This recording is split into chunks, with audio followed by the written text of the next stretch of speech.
बच्चों, आप सभी का फिजिक्स चूरमा पे स्वागत है। फिजिक्स चूरमा, जहां फिजिक्स है, कंसेप्ट है इतने सिंपल जैसे कि चूरमा। तो हम जो ब्रिज कोर्स है, जो 10th to 11th मूव कर रहा है, ऐसा नहीं है कि 12th के लिए भी काम नहीं आएगी। जो बच्चा 11th to 12th गया है उसके लिए भी जरूरी है। बेसिक मैथमेटिकल टूल्स के कैलकुलस का डिफरेंशिएशन, उसके बाद कंसेप्ट ऑफ मैक्सिमा मिनिमा, ये हम पढ़ चुके हैं। तो आज हम जिसके बारे में बात करने वाले हैं वो एक और मैथमेटिकल टूल है, फिजिक्स के लिए ब्रह्मास्त्र है,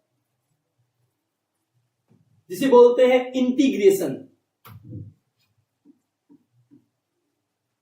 integration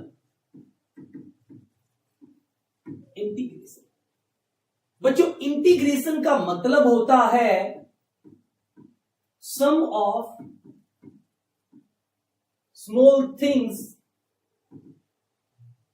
some all small thing to get total,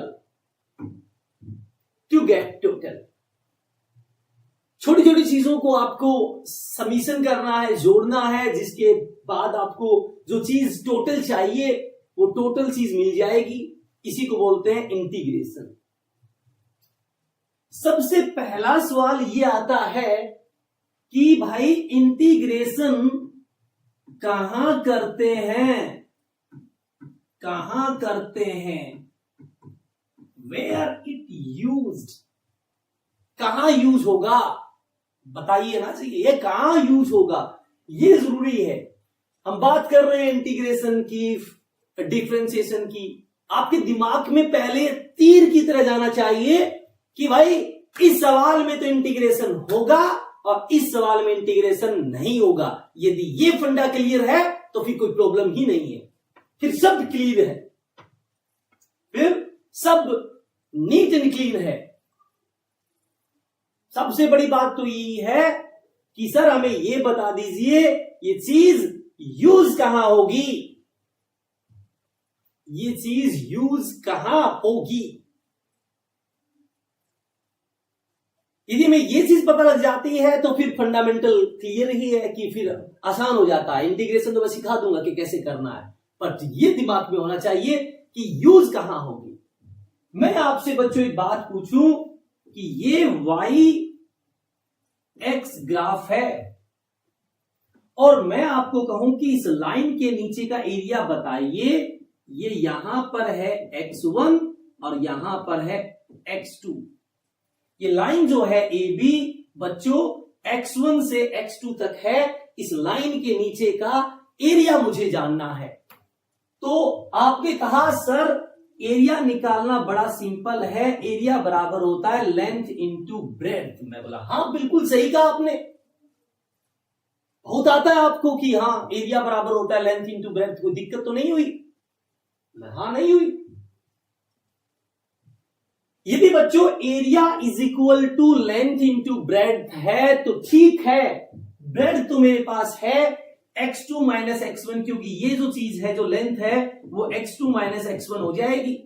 तो लेंथ तो लिख दूंगा मैं x2 माइनस x1 इंटू, अब बच्चों जो ब्रेड्थ है ये y तो वेरिएबल है, ये तो चेंज हो रही है। y तो बच्चों वेरिएबल है, y तो वेरिएबल है, ये तो चेंज हो रही है। तो बच्चों यदि चेंज हो रही है तो फिर मैं y की वैल्यू क्या लूं? इसका मतलब मैं यहां y की कोई वैल्यू यूज नहीं कर सकता। इसका मतलब मैं इस लाइन के, इस ये जो कर्वी लीनियर लाइन है, इसके नीचे का एरिया कैलकुलेट करने के लिए मैं लेंथ इंटू ब्रेड्थ वाला फॉर्मूला यूज नहीं कर सकता। लेंथ इंटू ब्रेड्थ वाला फॉर्मूला यूज नहीं कर सकता। और बच्चों ये याद रखना, जहां कोई फॉर्मूला यूज नहीं होता वहां इंटीग्रेशन होगा।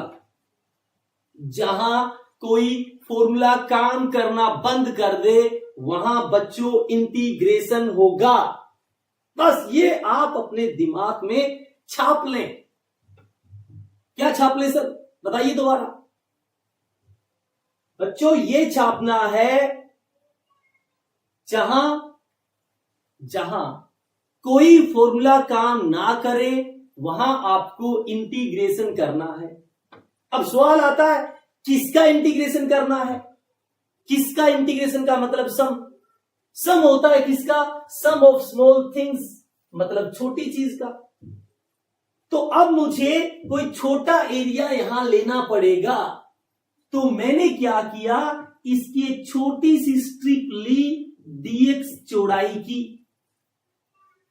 और ये dx कितना सर? मैंने कहा इससे छोटी कोई चीज दुनिया में हो नहीं सकती। dx इतना छोटा एलिमेंट है, इतना छोटा सा चौड़ाई ली है, लंबाई ली है dx। किसको भगवान भी नहीं बता सकता कि कितना छोटा। तो जिस गलती को भगवान नहीं बता सकता तो हम उस गलती को गलती कैसे कह सकते हैं? तो मैंने कहा बेटा ये dx यदि वेरी वेरी स्मॉल है तो इस dx के अंदर मैं इस y को कांस्टेंट मान सकता हूं। मैंने कहा कि ये dx बहुत छोटा है, यदि बहुत छोटा है तो इस dx लंबाई के अंदर जो y है वो मैंने कहा ये तो कांस्टेंट है। और यदि y कांस्टेंट है तो अब इस एलिमेंट का एरिया, छोटा एरिया आ गया कितना? चौड़ाई, ये dx हो गई और ये जो चीज है ये मैं y मान ली और वह y मैं कांस्टेंट ले सकता हूं क्योंकि dx बहुत छोटी चीज है। dx बहुत छोटी चीज है। आगे क्या आ गया? ये छोटा एरिया। अब ऐसे ऐसे छोटे एरिये आप यहां बहुत सारे निकाल कर सबको जोड़ दोगे, सबको जोड़ दोगे तो टोटल एरिया आ जाएगा। जोड़ने का मतलब समीशन। जोड़ने का मतलब क्या? सम्मीशन। सम्मीशन का मतलब एस, समीशन से एस। किसका? किसका समीशन? छोटी चीज का। किसका? छोटी चीज का। ये जो साइन है बच्चों इसको बोलते हैं इंटीग्रेशन। सम्मीशन, सम्मीशन का एस। इंटीग्रेशन का जो साइन होता है वो एस जैसा होता है। किसका? छोटी चीज का। और छोटा एरिया कितना आया? y dx, y dx। अब बस ये कर लो आपका आंसर आ जाएगा। अब ये कैसे होगा तो वो मैं आपको सिखाऊंगा। ये तो इंटीग्रेशन है, ये तो आगे की बात है। बस पहले इतना सीखे कि इंटीग्रेशन करते कहां है। बच्चों मैं फिर बोल रहा हूं, इंटीग्रेशन वहां होता है जहां आप कोई फॉर्मूला अप्लाई ना कर पाए, वहां आप इंटीग्रेशन करिए। जहां कोई फॉर्मूला काम ना कर रहा हो, आप जिसको यूज नहीं कर पा रहे हैं बच्चों, आपको वहां इंटीग्रेशन करना है। Is it clear? आगे देखिए, आगे देखिए बच्चों। मैं कहूं ध्यान से देखना है। एक लाइन है y is equal to X, एक लाइन है y is equal to X और यहां पर x बराबर है बच्चों a। यहां पर है x बराबर a। मैंने कहा इसके नीचे का एरिया बताइए। इसके नीचे का बच्चों एरिया बताइए। मैंने कहा इसके नीचे का क्या बताइए? एरिया बताइए। तो आपसे मैं पूछूं इसका एरिया बताइए। तो ठीक है x बराबर तो a है बट y तो चेंज हो रही है। y तो क्या हो रही है? चेंज हो रही है। y चेंज हो रही है तो मैं यहां फॉर्मूला तो यूज नहीं कर सकता। Area is equal to length into breadth वाली कहानी तो यूज नहीं कर सकता। आप मुझे ये मत बताइए 1/2 बेस इंटू हाइट, ये मुझे भी आता है। 1/2 बेस इंटू हाइट ये मुझे आता है, ये मुझे आता है। मैं आपको कुछ दिमाग में घुसाने की कोशिश कर रहा हूं, उसके ऊपर एफर्ट डालिए। यदि आपको आता है कि एरिया के सर क्या बकवास कर रहे हो, एरिया का फॉर्मूला होता है, एक ट्रायंगल के एरिया का फॉर्मूला होता है 1/2 बेस इंटू हाइट। हाँ भाई बच्चों मुझे आता है, बट मैं जो सिखाना चाह रहा हूं उसके ऊपर फोकस करिए। x बराबर a है। मैं यहां फॉर्मूला यूज नहीं कर पा रहा हूं क्योंकि तो y तो बदल रही है सर, y तो बदल रही है। यदि y बदल रही है तो मैंने इसका एक छोटा सा स्ट्रिप लिया dx चौड़ाई का, और मैंने इसके अंदर y को मान लिया कांस्टेंट। तो इस छोटे से एलिमेंट का एरिया कितना आ जाएगा, y dx। और ऐसे छोटी छोटी चीजों का समीशन मतलब इंटीग्रेशन, आपका टोटल एरिया आ जाएगा, आपका टोटल एरिया आ जाएगा। आप बोले हाँ सर टोटल एरिया आ जाएगा, टोटल एरिया आ जाएगा। इसका टोटल एरिया क्या होगा, y इज इक्वल टू क्या है बच्चों, x। तो x dx आपका टोटल एरिया होगा, x dx आपका टोटल एरिया होगा। इंटीग्रेशन क्या होता है वो तो मैं सिखाऊंगा, बट ये तो पता लग गया कि हाँ x dx ही आपका क्या होगा बच्चों, टोटल एरिया। अब ध्यान से सुनना, मैं आपको जो सिखा रहा हूं उसके ऊपर फोकस आप जरूर करें। मैं कह रहा हूं बच्चों अपने पास कहानी ये है, y is equal to x और x इज इक्वल टू बच्चों a। y is equal to x और x इज इक्वल टू बच्चों a। मैंने क्या किया, इसको n इक्वल स्ट्रिप में तोड़ लिया, इसको मैंने n इक्वल स्ट्रिप में तोड़ लिया। मेरे पास ये चीज है बच्चों, इसको मैंने n इक्वल स्ट्रिप में तोड़ लिया, इक्वल स्ट्रिप में। और जो नंबर ऑफ ये पार्ट है, ये नंबर ऑफ जो स्ट्रिप मैंने बनाए हैं, ये है capital N and n tends to infinity.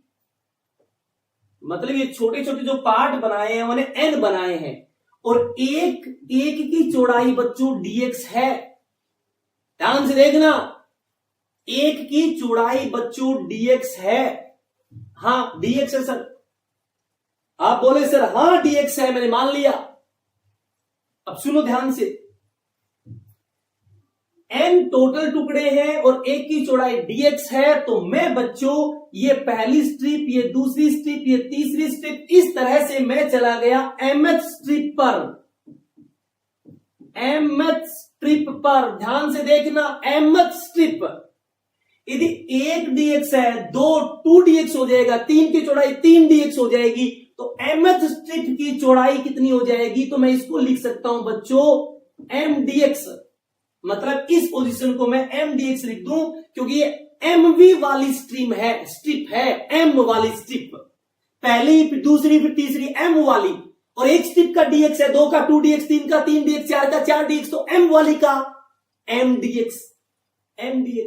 और मुझे पता है x बराबर y है, तो यानी कि इसकी जो हाइट होगी वो y इज इक्वल टू इसके बराबर ही आएगी, x वाली के बराबर, और वो कितना है m dx। मतलब यहां पर ये जो हाइट है ये आ गई m dx y, और चौड़ाई बच्चों dx है, और dx बहुत छोटा है, तो मैं कह सकता हूं इस स्ट्रिप का जो एरिया है, वो हो जाएगा m dx इंटू। ध्यान से आप देखो इस चीज को, मैं आपको क्या कहना चाह रहा हूं, एक स्ट्रिप की चौड़ाई कितनी, एक स्ट्रिप की चौड़ाई कितनी है, ये तो ये कितना आ गया m dx। ये कितना आ गया बच्चों, m dx। क्या आ गया m dx? m dx क्या है, मैंने y x is equal to y है, x is equal to y है, और मैंने इसके n टुकड़े कर दिए, क्या कर दिए भाई, n टुकड़े। तो एक की चौड़ाई dx है, तो mv की चौड़ाई m dx होगी, और मुझे पता है टोटल a है और टुकड़े n है, तो dx कितना हो जाएगा, a बाय n। dx कितना हो जाएगा, a बाय n। अब ये लंबाई तो m dx है और चौड़ाई dx है, तो इस स्ट्रिप का जो एरिया है वो हो जाएगा ये इंटू में dx। तो ये आया m इंटू dx का स्क्वायर, और dx है a बाय n, तो ये हो जाएगा a square by n square. ये m वाली जो स्ट्रिप है उसका एरिया आया है m a square by n square. मैं कहूं पहली स्ट्रिप का एरिया कितना, a square by n square, क्योंकि m की जगह 1 पुट कर दो। फिर दूसरी स्ट्रिप का कितना, m की जगह 2 पुट कर दो, 2a square by n square. इसी तरह 3a square by n square बच्चों, सो ऑन। मैं यहां से a square by n square common ले लूं, a square by n square common ले लूं, अंदर क्या बचा 1 प्लस 2 प्लस 3, और 1 plus 2 plus 3 up to infinity, up to n, 1 plus 2 plus 3 up to n। तो बच्चों 1 plus 2 plus 3 up to n का फॉर्मूला क्या होता है, n into n plus 1 by 2, n into n plus 1 by 2। ध्यान से देखना, n है, अंदर से मैं n कॉमन ले लूं, अंदर से मैं n कॉमन ले लूं, मेरे पास ये जो चीज आई है बच्चों, ये जो चीज आई है, ये आई है a square by n square into n plus 1 divide में 2। तो a square by n square, ऊपर n स्क्वायर, ये अंदर वाला n मैंने कॉमन ले लिया, तो 1 प्लस 1 बाय n और डिवाइड में 2, ये कैंसिल हो गया। और n टेंड्स टू इंफिनिटी है, तो 1 बाय इंफिनिटी कितना हो गया 0। तो आंसर कितना आया a स्क्वायर बाय 2। आंसर बच्चों आया a स्क्वायर बाय 2। a क्या है, a तो x है ना, a तो x है, तो इसको क्या लिख सकता हूं मैं, x स्क्वायर बाय 2। a तो x है तो x स्क्वायर बाय 2। इसका मतलब इसका जो टोटल एरिया है वो a स्क्वायर बाय 2 यानी कि x स्क्वायर बाय 2 है। इसका मतलब x का integration with respect to x आया बच्चों x स्क्वायर बाय 2। x का integration with respect to x आया बच्चों x स्क्वायर बाय 2। आपने कभी यदि कोई बच्चा 11th कर चुका है, 12th कर चुका है, तो किसी मास्टर जी ने उसको जरूर सिखाया होगा, बोला x का इंटीग्रेशन होता है, x का integration with respect to x होता है x स्क्वायर बाय 2। बोला एक पावर ऐड कर दो डिवाइड में टोटल पावर। मैं बोला भैया क्यों कर दूं, इसलिए कर दूं, इसलिए क्योंकि ये आया है, यानी x का with respect to x integration होता नहीं है, आया है, मैंने किया है प्रूव। तो अब आपका दिमाग जो मैं आपको समझा सकता हूं वो ले लेगा कि हां भैया ये होता है, इसको किया जा सकता है, इसका प्रूफ है, याद वाद कुछ नहीं करना। यानी x का integration with respect to x आया x स्क्वायर बाय 2। तो बच्चों इंटीग्रेशन वहां होता है जहां कोई फॉर्मूला यूज ना हो, और इंटीग्रेशन के लिए सबसे पहले छोटी चीज ढूंढिए, उस छोटी चीज का समीशन ही आपका इंटीग्रेशन कहलाता है, उस छोटी चीज का समीशन ही आपका इंटीग्रेशन कहलाता है। जैसे कि बच्चों मैं आपको कहूं कि ये एक रोड है, ये एक रोड है, ये क्या बच्चों एक रोड है, रोड की लेंथ L है, रोड की लेंथ L है, इसका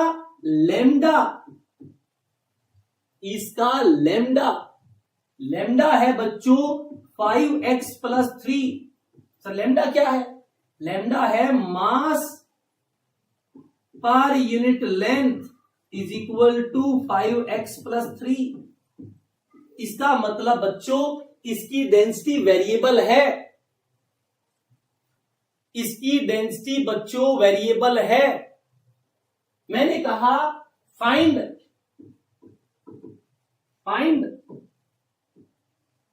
मास ऑफ दिस रोड।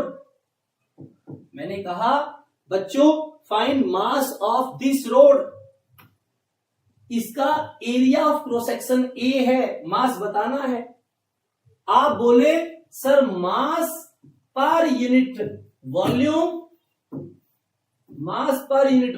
बराबर डेंसिटी होती है, मास पर यूनिट वॉल्यूम बराबर डेंसिटी होती है। मास पर यूनिट वॉल्यूम क्या होती है? डेंसिटी होती है। क्लियर बात? या फिर मैं आपको कहूं कि ये लीनियर मास डेंसिटी है तो मास पर यूनिट लेंथ डेंसिटी होती है। यदि मैंने लैम्डा, ये लेम्डा होता है, ये मास पर यूनिट लेंथ ले रखा है मैंने, तो ठीक है, मास पर यूनिट लेंथ बच्चों दे रखा है लैम्डा कितना? 5x plus 3। तो मास क्या होगा? 5x प्लस 3 इंटू में लेंथ। अब लेंथ तो बच्चों सही है, L है। फिर ये 5x प्लस 3 क्या है? क्योंकि x बदलेगा तो लैम्डा बदलेगी, और लैम्डा बदलेगा तो फिर फॉर्मूला यूज तो नहीं हो पाया ना। ये तो लैम्डा तो वेरिएबल है। तो आप बोले सर हम फॉर्मूला यूज नहीं कर सकते। आप बोले सर हम फॉर्मूला यूज नहीं कर सकते। तो मैं बोला फॉर्मूला यूज नहीं कर सकते तो फिर तो इंटीग्रेशन होगा। तो क्या करें भाई?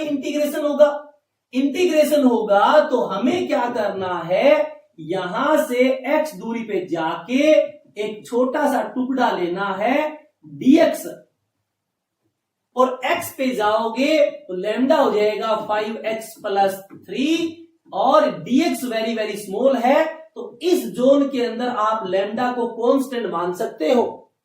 तो यहां पर आपका मास पर यूनिट लेंथ छोटी सी है, dx is equal to density. अब आप कांस्टेंट ले सकते हो 5x प्लस 3। तो इस छोटे से टुकड़े का बच्चों मास आ गया, 5x प्लस 3 इंटू dx, और छोटी चीज का इंटीग्रेशन ही आपका आंसर होता है। आगे वो छोटी चीज, छोटा मास निकाल लो, अब पूरे का इंटीग्रेट कर दो, समीशन, इसका मतलब s समीशन, ये कर दो आपका आंसर। भाई इंटीग्रेशन कैसे होता है बाद में बताऊंगा, मैं पहले ये बता रहा हूं ये इंटीग्रेशन होता कहां है। बच्चों इंटीग्रेशन तब होगा जहां आप कोई फॉर्मूला यूज ना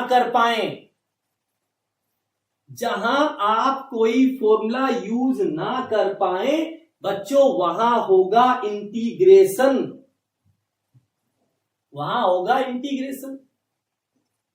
अब सुनो ध्यान से, मैं आपको कहूं कि इस सर्कल का एरिया बताइए, रेडियस r है। इस सर्कल का एरिया बताइए, रेडियस r है। आप बोले पाई आर स्क्वायर में आया कैसे? पाई आर स्क्वायर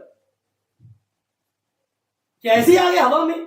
आया कैसे? एरिया बताइए आया कैसे पाई आर स्क्वायर? तो बच्चों यहां पर आपको पता है रेडियस r है। हम क्या गए? यहां से x दूरी पर गए और एक छोटा सा इसका टुकड़ा लिया, कितनी चौड़ाई का? dx,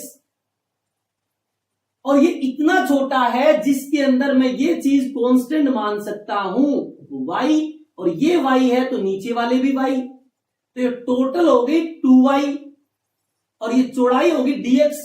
तो आप इसको एक रेक्टेंगल मान सकते हैं क्योंकि dx बहुत छोटा है और वहां पे y को कांस्टेंट लिया जा सकता है। तो ये छोटे से रेक्टेंगल का एरिया आ गया बच्चों 2y इंटू dx। ये छोटी चीज है और इस छोटी चीज का क्या कर दो? इंटीग्रेशन। इस सर्कल का एरिया आ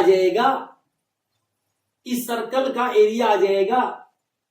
तो भाई इंटीग्रेशन वहां होता है जहां आप कोई फॉर्मूला यूज ना कर पाए, और जहां फॉर्मूला यूज नहीं कर सकते वहां डेफिनेटली इंटीग्रेशन होगा।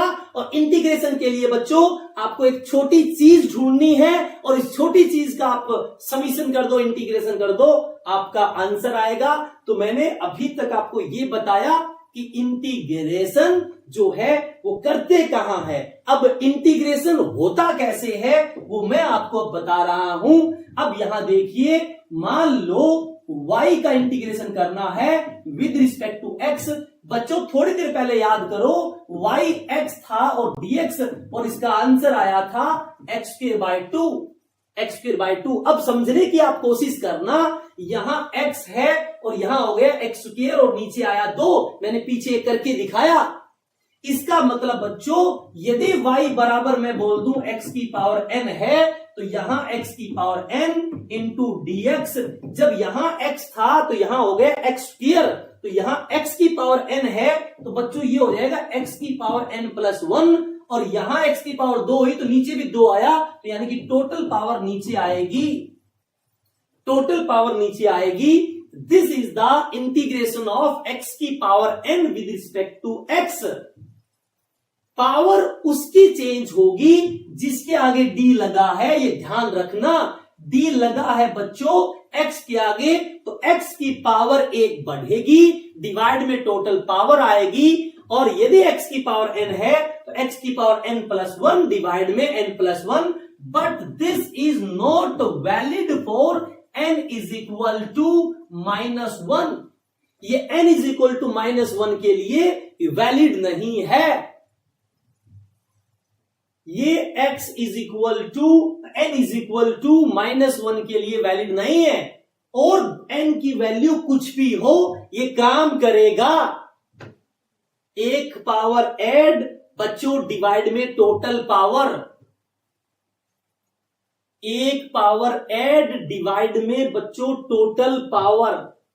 सर क्यों वैलिड नहीं है? ध्यान से देखिए, यदि n इज इक्वल टू -1 कर लेते हो तो नीचे -1 प्लस 1 0 आ गया, समथिंग बाय 0 नॉट डिफाइन। अब ये नॉट डिफाइन हो गया तो यानी कि n इज इक्वल टू -1 के लिए ये कहानी वैलिड नहीं है, बाकी सभी के लिए वैलिड है। जैसे मैं आपको बोल दूं y is equal to x की पावर 6 है, और बच्चों y dx करो यानी इंटीग्रेशन करो, तो एक पावर ऐड कर दो, x की पावर 6 है तो 7 डिवाइड में 7 आपका आंसर आएगा, डिवाइड में आपका आंसर आएगा। अब कई बार यहां वैल्यू रखी होती है, यहां वैल्यू रखी होती है, जैसे मैं आपको बोल दूं y is equal to x square find y dx, और y एक्स स्क्वायर है तो बच्चों ये आएगा x क्यूब बाय 3। कई बार यहां वैल्यू रखी होती है, मान लो ये 1 है और ये 2 है, इसका मतलब है बच्चों x चेंज हो रहा है 1 से 2, ये x की इनिशियल वैल्यू होती है और ये x की फाइनल वैल्यू होती है, इसे लिमिट भी बोला जाता है। तो बच्चों जब वेरिएबल की वैल्यू गिवन हो, इनिशियल और फाइनल लिमिट गिवन हो, तो उसे बोलते हैं डेफिनेट इंटीग्रेशन, और हमारे फिजिक्स में यही इंटीग्रेशन काम का है। तो सर इसको आगे सोल्व कैसे करना है? पहले आप ऐसे लाइन लगाओ और यहां पर लिखोगे लोअर लिमिट और यहां पे लिखोगे अपर लिमिट, अपर लिमिट 2 है तो यहां पे 2 लिख दीजिए। फिर बच्चों जिसके आगे d लगा था ये वैल्यूज उसकी है, dx के आगे लगा है तो ये x की फाइनल वैल्यू है, तो पहले फाइनल वैल्यू पुट करो, यानी x फाइनल का क्यूब, x फाइनल का क्यूब डिवाइड में 3 माइनस, फिर लोअर इनिशियल वैल्यू लिखो x इनिशियल का क्यूब डिवाइड में 3, यानी कि पहले अपर लिमिट यानी फाइनल वैल्यू और माइनस लोअर लिमिट यानी इनिशियल वैल्यू पुट करनी है। x फाइनल 2 है तो 2 का क्यूब 8/3 माइनस इनिशियल 1 है तो 1/3, बच्चों ये आया 7/3 आपका आंसर, 7/3 आपका आंसर। इसे बोलते हैं डेफिनेट इंटीग्रेशन, जब वेरिएबल की वैल्यू गिवन हो।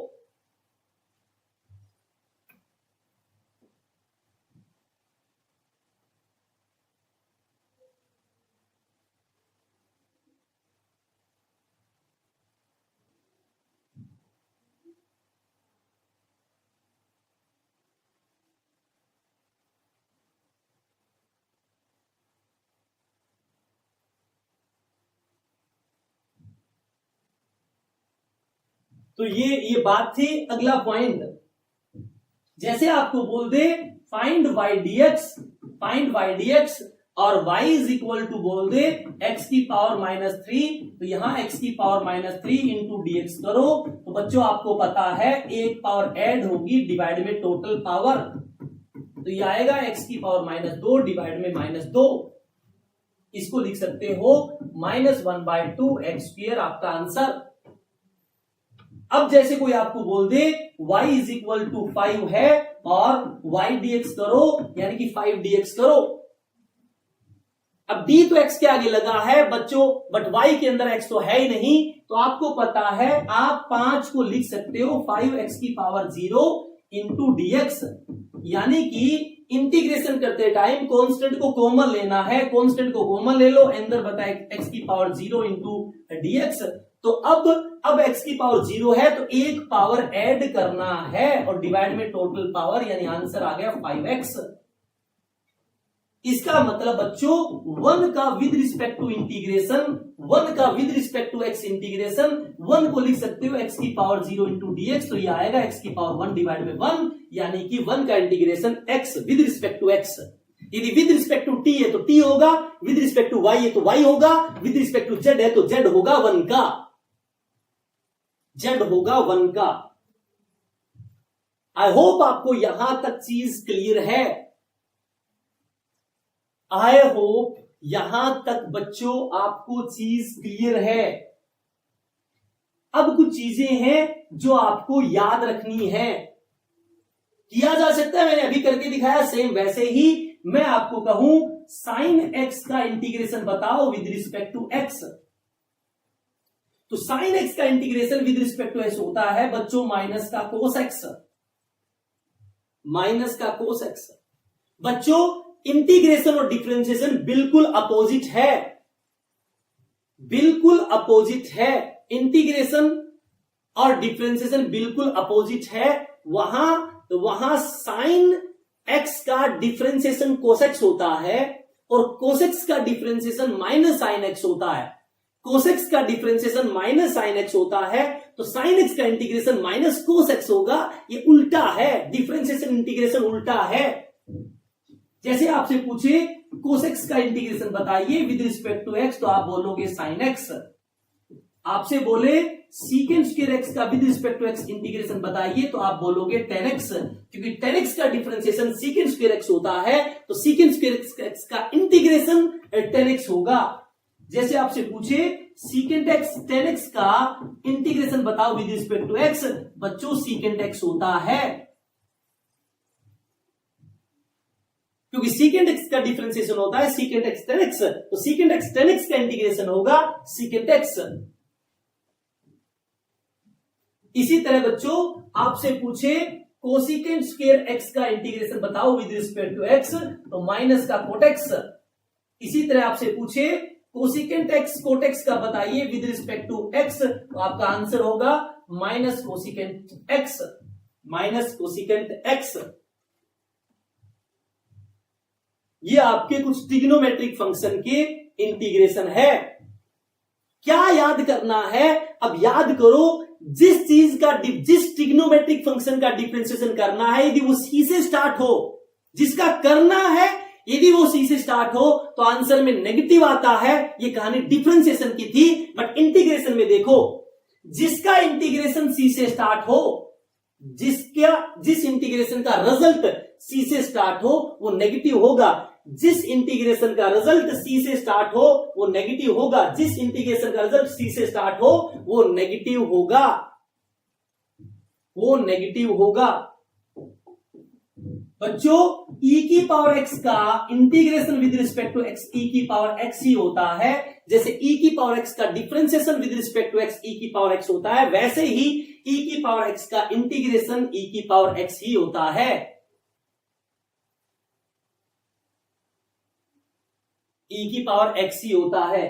मान लो बच्चों आपको मैं बोल दूं y is equal to a plus B है और फाइंड y dx, इंटीग्रेशन करो तो y की जगह लिखोगे a plus B into D x.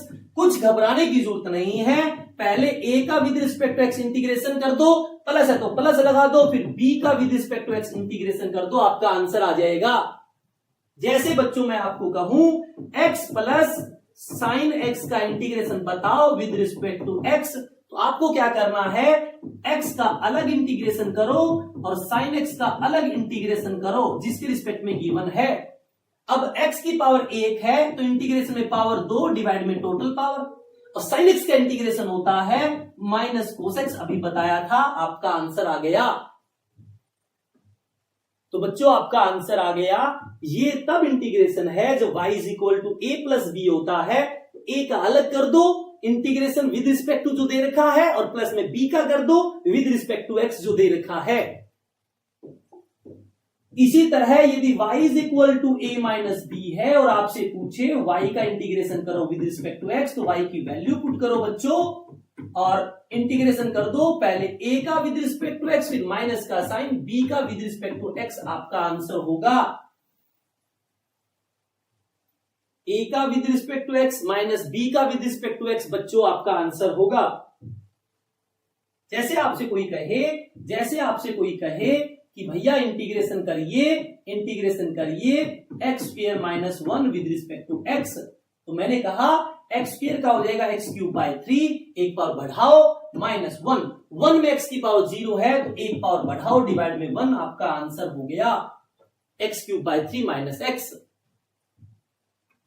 Limit दे रखी होती तो फिर आपको पता है पहले x की जगह अपर लिमिट पुट करो यानी फाइनल वैल्यू, फिर माइनस का निशान, फिर लोअर वैल्यूज, आपका आंसर आ जाएगा। ये मैं पहले बता चुका हूं लिमिट पुट करना।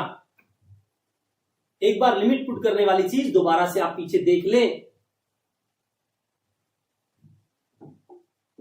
अब मान लो बच्चों अब यहां पर कुछ ऐसा हो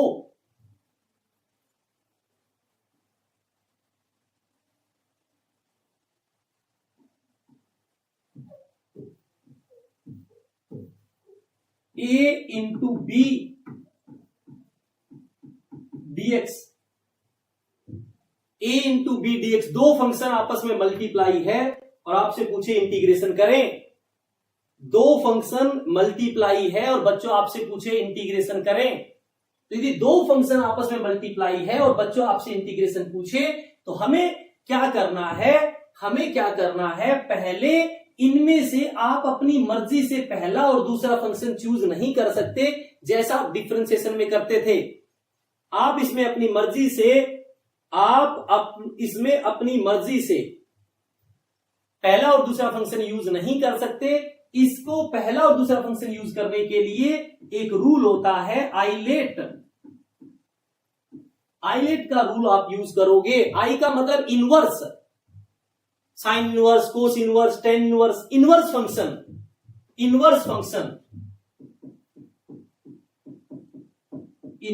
function like sine inverse, cos inverse, इस तरह से। एल से लोगरिथमिक फंक्शन जो हम पहले पढ़ चुके हैं। ए से अलजेब्रा मतलब x की पावर 2, x की पावर 3, इस तरह की चीजें। टी से ट्रिग्नोमेट्री, साइन, कोस, टेन, ये। ई से एक्सपोनेंशियल ई की पावर x।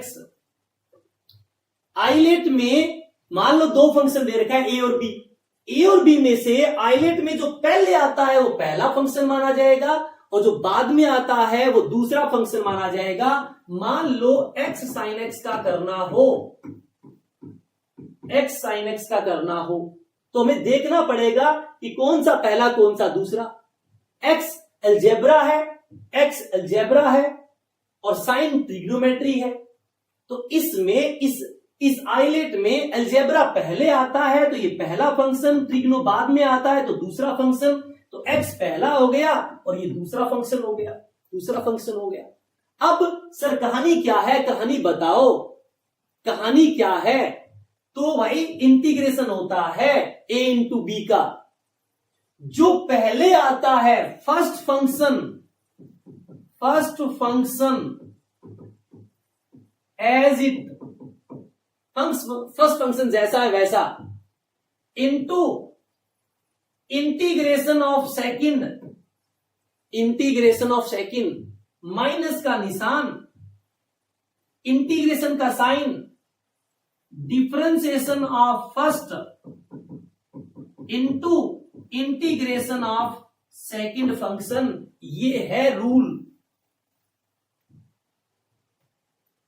यदि दो फंक्शन मल्टीप्लाई है ए और बी, यदि बच्चों दो फंक्शन मल्टीप्लाई है ए और बी और आपसे पूछे इंटीग्रेशन करें, तो आपको पहले डिसाइड करना पड़ेगा कौन सा पहला फंक्शन है कौन सा दूसरा, आइलेट की हेल्प से।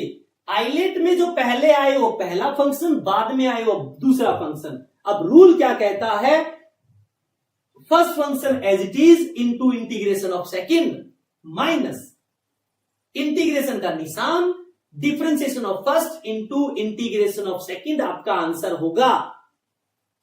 जैसे बच्चों मैं आपको कहूं कि यहां पे x इंटू साइन एक्स का इंटीग्रेशन करके दिखाइए, तो यहां बोर्ड पे दिख रहा है कि x आपका फर्स्ट फंक्शन है क्योंकि अलजेब्रा है और 2 आपका सेकंड फंक्शन है, ट्रिग्नो है।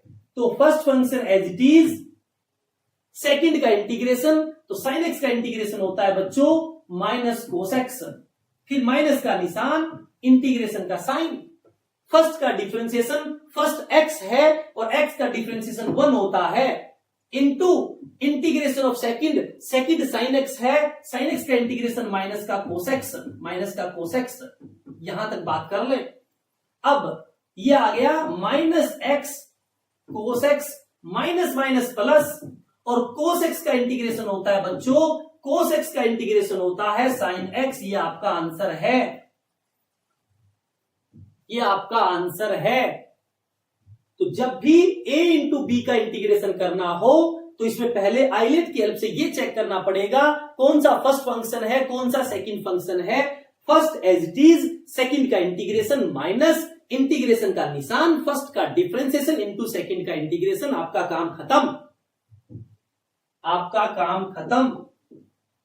जैसे बच्चों आपसे पूछे log x का इंटीग्रेशन बताएं, तो आप log x को लिख सकते हो 1 इंटू log x, आप लिख सकते हो 1 इंटू log x, 1 को लिख सकते हो x की पावर 0 log x, x की पावर 0 log x। अब बात है आइलेट की, L लोगरिथमिक है, A अलजेब्रा है, यानी कि ये अलजेब्रा है, ये log है। log पहले आता है तो ये तो पहला फंक्शन और अलजेब्रा दूसरा फंक्शन। अब आपको पता है first as it is into में सेकंड का इंटीग्रेशन, x की पावर 0 का इंटीग्रेशन x की पावर 1 माइनस इंटीग्रेशन का निशान, फर्स्ट का डिफरेंशिएशन तो log x का डिफरेंशिएशन 1 बाय x, और सेकंड का दोबारा इंटीग्रेशन, तो सेकंड आपका x की पावर 0 था तो इसका इंटीग्रेशन x से x कैंसल, तो ये आया x log x माइनस 1 का इंटीग्रेशन x की पावर 1 आपका आंसर है। तो यानी कि log x का इंटीग्रेशन होता है x log x minus x, x log x minus x। अब है chain rule in the integration. बच्चों chain rule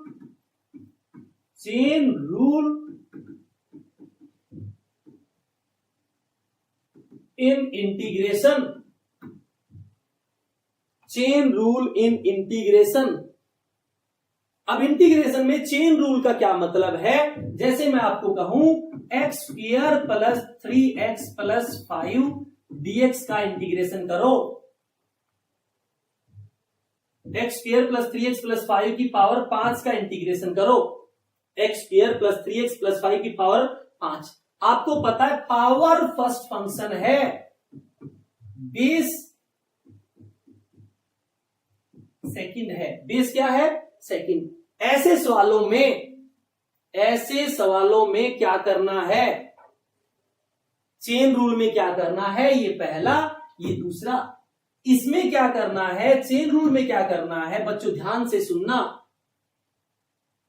second as it is integration of first, या मैं यूं कहूं पावर का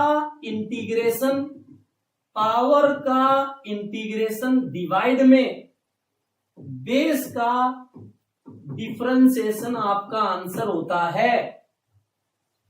पावर वाले केस में जो चेन रूल लगता है, पावर का इंटीग्रेशन और बेस का डिफरेंशिएशन नीचे होता है। देखो ये x square plus 3x plus 5 की पावर 5 है, तो पहले पावर का इंटीग्रेशन करो, बेस एज इट इज लिखो,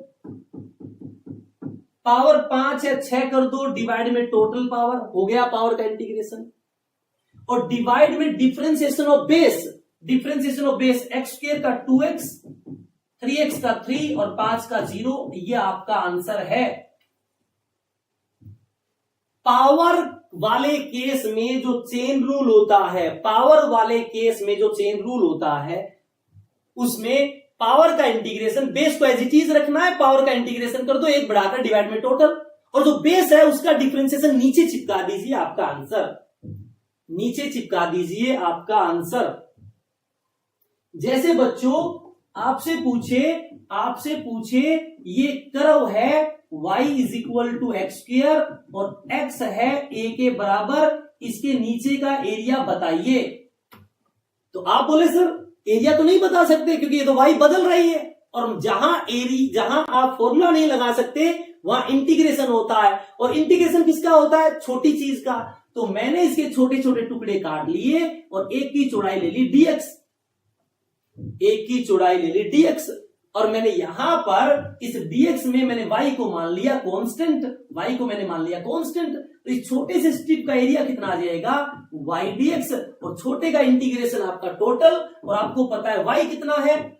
एक्स स्क्वायर इंटू dx, इसका इंटीग्रेशन। अब आपको पता है एक पावर बढ़ेगी और डिवाइड में टोटल पावर आपका आंसर। वैसे ही जैसे आपने इसका भी किया था, y is equal to x.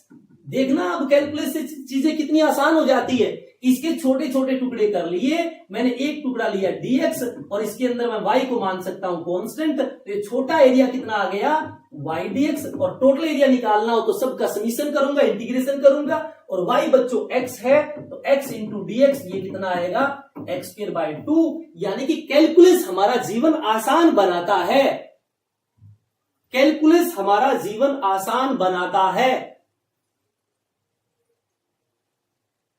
अब एक क्वेश्चन, दो क्वेश्चन मैं आपको दे रहा हूं जो आपको खुद करना है।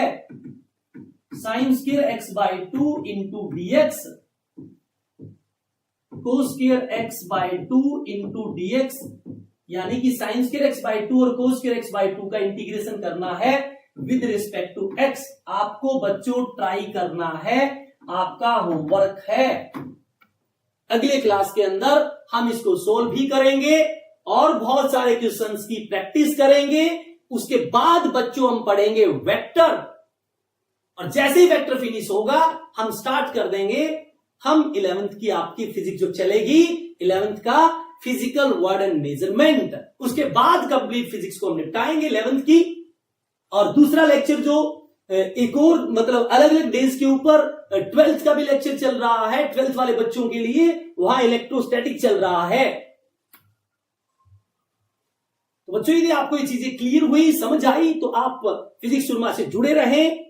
कंप्लीट आपका 11th 12th नीट आईटी का सिलेबस यही होगा, सारी पीवाईक्यू सीरीज यही होगी, सब कुछ यही होगा। बस आपके हाथ में कॉपी पेन और मोबाइल की स्क्रीन के सामने आप बैठे और फिजिक्स सुरमा का आनंद लें, क्योंकि यहां पे कंसेप्ट है इतने इजी जैसे कि चूरमा। तो तब तक पढ़ते रहिए, खुश रहिए, खेलते रहिए। Tata bye bye.